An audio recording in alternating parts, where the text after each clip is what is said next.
Le Grand Matin Sud Radio, 7h-9h, Jean-Jacques Bourdin. Allez, nous sommes avec Cédric et Hakim, avec deux sujets d'actualité, les deux sujets majeurs de ce matin. Cédric, bonjour.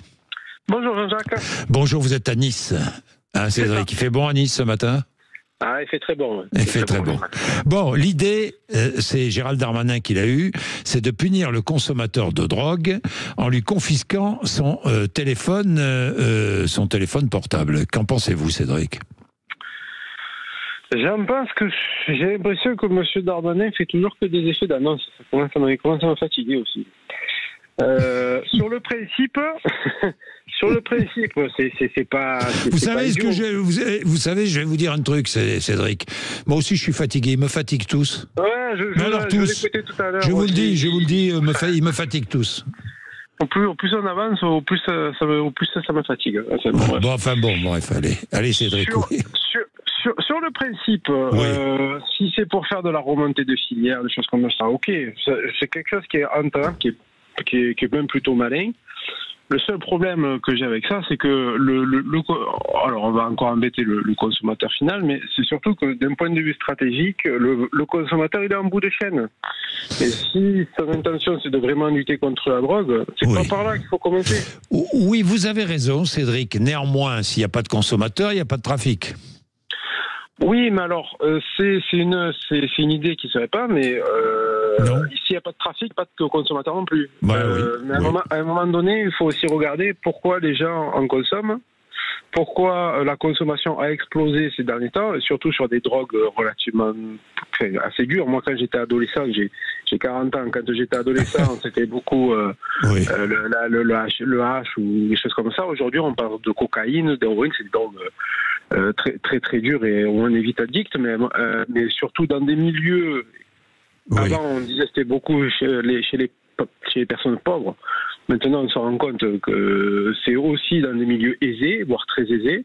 Donc, à un moment donné, il faut aussi se poser les bonnes questions et aussi regarder pourquoi. Non, mais c'est vrai, Cédric. C'est vrai. De toute façon, le trafic de stupéfiants est en augmentation, et notamment le trafic de cocaïne. Vous avez raison de le souligner, qui finalement... Et quand vous avez même des députés qui se font choper la main dans le sac.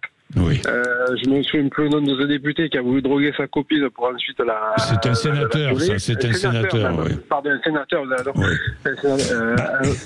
C'est qu'il y a un souci, même au plus fonction de l'État, il y a un souci, quoi. Bon, merci, mon cher Cédric. C'est sympa d'être avec nous le matin. Hakim, ça va, Hakim ? Oui, bonjour Jean-Jacques. Oui, bonjour, vous êtes à Villeneuve-sur-Lot, je le rappelle, vous êtes enseignant, je le rappelle, et vous avez regardé ce qui s'est passé à Nantes. Alors, je le disais, depuis le drame d'hier matin, ça fleurit de tous les côtés avec des solutions,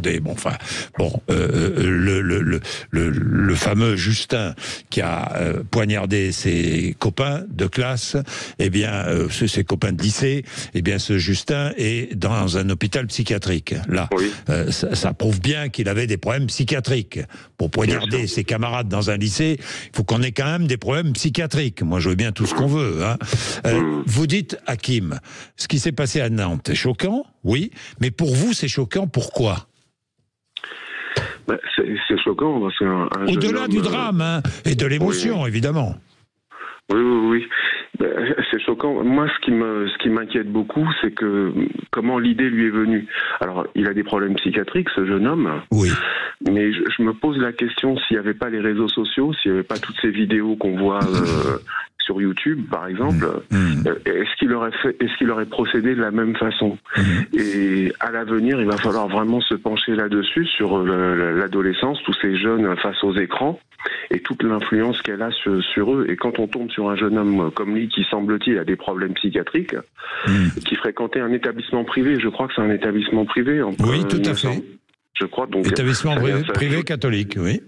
Voilà, donc ça vient s'ajouter à la longue litanie de ce qu'on entend sur les établissements privés. Il faut pas je suis pas certain que l'établissement soit en cause là. Non, du tout. Non, c'est pas l'établissement qui est en cause. Non, ce qui est en cause, c'est qu'on s'aperçoit qu'il y a peut-être, je pense. Je pense qu'il y a une espèce de mimétisme, c'est-à-dire que tous ces jeunes gens, et dès que, comme on le voit là, ils ont un petit déséquilibre mental, ils ont vu que sur les réseaux sociaux, il y a des gens qui se baladent avec des couteaux, ils reproduisent. Donc à l'avenir, alors il faut pas paniquer, il faut pas qu'on ça y est, c'est fichu, c'est foutu, les jeunes aujourd'hui, c'est tous des sauvages. Ce ne sont pas des sauvages, nos jeunes, ce n'est pas vrai. Mais il va falloir peut-être sur le long terme, à moyen terme, peut-être prévoir un petit peu plus de processus de sécurisation. Si ces choses-là devaient se répéter dans le temps, quoi. Il va falloir peut-être, malheureusement, moi ça m'enchante pas, mais là c'est une jeune fille qui l'a tuée, je crois. Oui. Et elle ne reviendra pas, et aller expliquer aux parents qu'on voulait pas fouiller les sacs parce que ça prend trop de temps. Il faudra fouiller les sacs, Hakim. Je crois que malheureusement, il faut voir à moyen terme si ce genre de choses se répète. Est-ce que c'était un accident? Combien de jeunes morts par couteau dans un établissement ou aux abords sur une année, sur 2 ans? Et si on voit que ça commence à se répéter, je crois qu'on n'aura pas le choix. Bien. Merci Hakim. Ouais, il est 8h. Merci d'avoir été avec nous.